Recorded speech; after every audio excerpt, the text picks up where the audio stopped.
Ինչով է զբաղվում շինտենդերը։ Բուն համակարգը նախատեսված է տենդեր հայտարարելու ու ողջ գործընթացը վերահսկելու համար։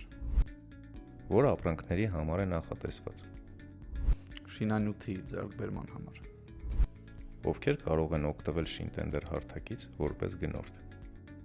Վերանորոգման ընկերությունները, կառուցապատողները, շինարարությամբ զբաղվող անհատները, վարպետները, տան կամ բնակարանի սեփականատերերը, բոլորը ում անհրաժեշտ է շինանյութ։ Ինչ ժամկետներում են ստանում գնառաչարք։ Նվազագույնը 3, առավելագույնը 33 օրվա ընթացքում, կախված երբ է գնորդը նշում առաքման ժամկետը։ Որն է տարբերությունը շինանյութը խանութից գնելու եւ տենդեր հայտարարելու միջև։